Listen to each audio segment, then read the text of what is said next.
मी महाविकास आघाडीमध्ये नाही आहे, हे 100% बरोबर आहे आणि महाविकास आघाडीमध्ये जाण्याचा प्रश्नच येत नाही। यापूर्वीसुद्धा मी वेळोवेळी स्पष्ट केलेलं आहे। मुद्दा हा आहे की त्या ठिकाणी भारतीय जनता पक्ष आणि त्यांचे मित्र पक्ष विरुद्ध इतर अशी जी काय लढाई आहे त्या लढाईमध्ये उद्धव बाळासाहेब ठाकरे यांच्या वाट्याला ती जागा आली असं मी ऐकलं आणि तेव्हा ती त्याच्यामध्ये ही जागा पारंपरिक माझी आहे, मी त्या ठिकाणी सातत्यानं लढत आलेलो आहे।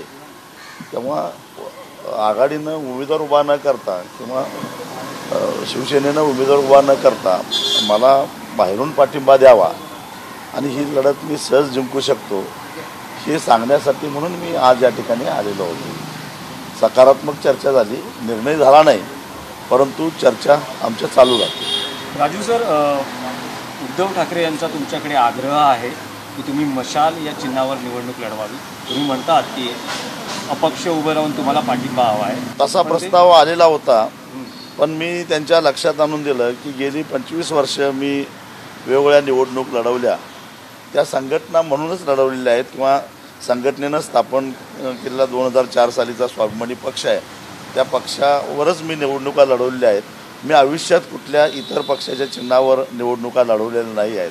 त्यामुळं आत्तासुद्धा असा काही वेगळा विचार करण्याचा माझ्या मनात विचार नाही आहे असं त्यांना मी स्पष्ट सांगितलं। कधीपर्यंत निर्णय होईल काय सांगितलं? अजून त्यांचंही जागा वाटपाचं चालू आहे, तेव्हा तुमचा जो प्रस्ताव आहे तो आमच्या विचाराधीन आहे, लवकरच आपण त्याच्यावर निर्णय घेऊ असं त्यांनी सांगितलं। म्हणजे तुम्ही जर बाहेरून पाठिंबा असाल तर तुम्ही महाविकास आघाडीला? मी आघाडीमध्ये जाणार नाही आहे, कारण आघाडीच्या काही धोरणाबद्दल माझे यापूर्वी आक्षेप होते। 2022 साली मी आघाडी सोडलेली आहे आणि त्यावेळी जे आक्षेप घेतलेले होते ते आक्षेप अजून त्याचे हे झालेलं नाही, त्याचं खुलासा झालेला नाही। उदाहरणार्थ आज 12 जिल्ह्यामधून जाणारा जो शक्तीपीठ महामार्ग आहे त्याच्यामध्ये 27,000 एकर जमीन शेतकऱ्यांची जाणार आहे आणि अक्षरशः कवडीमोल किमतीनं जाणार आहे। ती दुरुस्ती कधी झाली?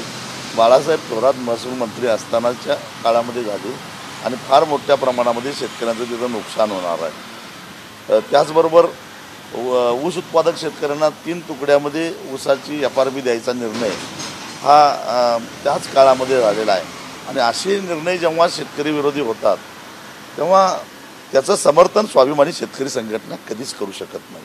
तरीही तुम्ही महाविकास आघाडी किंवा शिवसेना, आमचा आक्षेप उद्धव बाळासाहेब ठाकरे या पक्षाबद्दल नाही आहे, कारण त्यांची अजूनही शेतकऱ्यांच्याबद्दल असणारी जी भूमिका आहे ती सकारात्मक आहे आणि म्हणून आम्ही त्यांच्याशीच फक्त चर्चा करतो।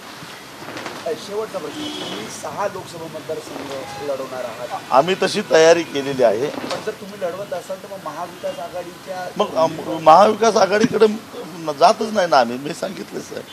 आम्ही 6 जागांची तयारी केलेली आहे, पण तो निर्णय आम्ही कार्यकर्त्यांच्यावर सोपवला आहे, कारण तुम्हाला माहिती आहे की आम्हाला काही कोणी इलेक्ट्रोल बॉन्ड देत नाही किंवा कोणी पैसे देत नाही।